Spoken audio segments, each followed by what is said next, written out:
क्रीडा इन्स्टिट्यूटच्या धर्मवीर आनंद दिघे प्रतिष्ठानच्या वतीने आयोजित रासरंग नवरात्र उत्सवाला 8व्या दिवशीही तरुणांची तुफान गर्दी।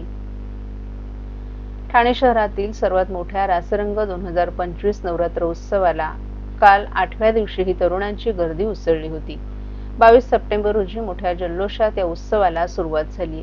राज्याचे उपमुख्यमंत्री एकनाथ शिंदे यांच्या मार्गदर्शनाखाली क्रीडा इन्स्टिट्यूटच्या ठाणे आणि धर्मवीर आनंद दिघे प्रतिष्ठानच्या वतीने रेमंड मैदानावर 22 सप्टेंबर ते 1 ऑक्टोबर दरम्यान ठाणेकरांना नवरात्रोत्सवाची मेजवानी मिळत आहे।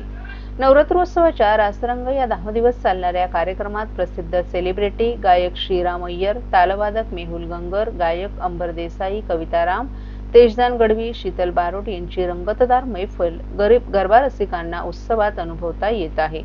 तर हेमाली सेजपाल यांच्याकडून या उत्सवाचं सूत्रसंचालन केलं जाते। यंदा सुमारे 12,000हून अधिक गरबा प्रेमींकडून या महोत्सवात सहभागाची अपेक्षा आहे। ठाणे शहरातील सांस्कृतिक विश्वात रासरंग नवरात्रोत्सवानं स्वतंत्र स्थान निर्माण केले। दर्जेदार संगीतकार, ढोलवादक आणि गायक यांचा या महोत्सवात सहभाग असतो। त्यामुळे मुंबई ठाण्यातील अव्वल गरबा उत्सवात रासरंगचा समावेश झालाय।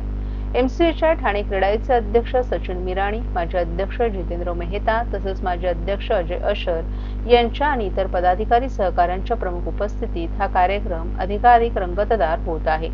काल या उत्सवाला भेट देण्यासाठी अनेक मान्यवर पदाधिकाऱ्यांनी भेट देऊन कार्यक्रमाप्रसंगी शुभेच्छा दिल्या। यावेळी नागरिक, गरबा रसिकही मोठ्या संख्येने उपस्थित होते। यावेळी सचिन मिराणी आणि जितेंद्र मेहता यांनी सर्वांचं स्वागत करत आभार मानले। भर पावसातही गरबा रसिक मोठ्या प्रमाणे दांडिया खेळण्यासाठी उपस्थित होते।